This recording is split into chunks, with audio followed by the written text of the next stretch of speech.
مرحبا، أنا يمان من Community of Babel.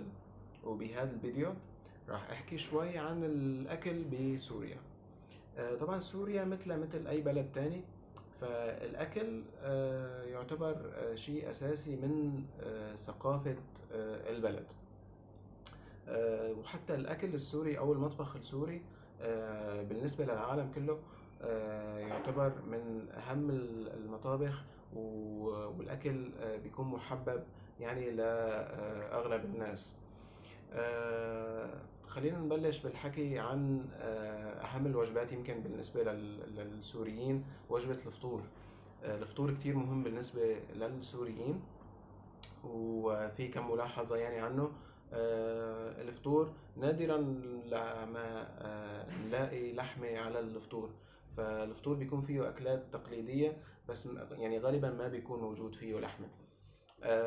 من أهم الأكلات اللي بتكون موجودة يعني على الفطور الجبنة بأنواع، في أنواع كتيرة من الجبنة بسوريا. في المكدوس اللي هو طبق شعبي عبارة عن باذنجان بيكون محشي بفليفلة وأنواع مكسرات وجوز ومحطوط جوا الزيت. في طبعا اللبنة. وفي طبعا الثنائية المشهورة كتير بالفطور السوري اللي هي الزيت والزعتر. يمكن بنسمع عن البينات باتر اند جيلي ساندويتش بأمريكا، بسوريا في عنا سندويشة الزيت والزعتر. طبعا كمان في الفول والفلافل، كمان من أشهر الأكلات الشعبية بسوريا. طبعا بالنسبة للفطور، هالأكلات كلها هي بتتاكل بالخبز السوري الأبيض اللي مشهور كمان. الخبز شيء أساسي كتير بالنسبة للأكل السوري، وبنعتمد عليه كتير، وأغلب أكلات الفطور بتتاكل يعني بالخبز. حتى مو شرط للفطور، حتى في أكلات تانية كمان بتتاكل بالخبز. خلينا نحكي بقى عن الطبخات أو الطبخ بسوريا. طبعا الطبخات كتيرة ويمكن لا تعد، وما بنحسن يعني نختصرها بفيديو واحد. عامة يعني من أشهر الأكلات أو الطبخات بسوريا في عنا المحشي، المحاشي بأنواعها. في الكبة اللي هي أكلة شعبية خاصة يعني بمدينة حلب بسوريا. في الشاكرية المقلوبة، المجدرة، اللحم بعجين، هي كلها أكلات شعبية سورية. في طبعا كمان حلويات مشهورة كتير بسوريا. يعني سوريا كمان تعتبر من أهم البلاد اللي مشهورة بالحلويات. كمان الحلويات كثيرة، مثلا في المبرومة، الكنافة، المدلوقة، البقلاوة، الوربات، حلاوة الجبن. فكمان في أنواع كتيرة من الحلويات بسوريا.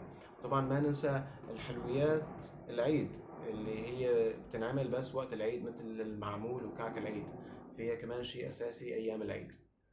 عامة يعني الأكل بسوريا متنوع.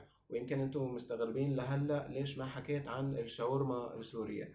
طبعا الشاورما السورية هي من أشهر الأكلات السورية، خاصة يعني بعد ما السوريين هاجروا لبلاد تانية. ويمكن الشاورما هي أكثر أكلة مشهورة بالنسبة للمطابخ السوريين برا سوريا. الشاورما عادة بتنعمل بالمطاعم، بتنعمل جوا سندويشات، وبتنعمل سواء كانت شاورما دجاج أو شاورما لحمة. ويعني تعتبر من أطيب الأكلات السورية وأشهرها يعني على الإطلاق.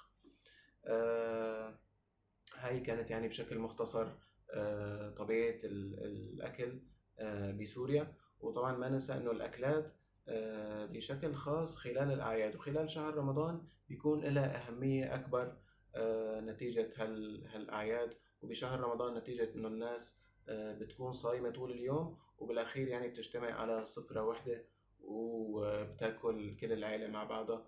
فلهيك بتكون الأكلات مهمة أكتر بهالأيام المميزة يعني. لو حابين تعرفوا أكتر عن أكلات معينة، فممكن تكتبوا بالتعليقات تحت الفيديو، وإن شاء الله بشوفكم بفيديوهات تانية.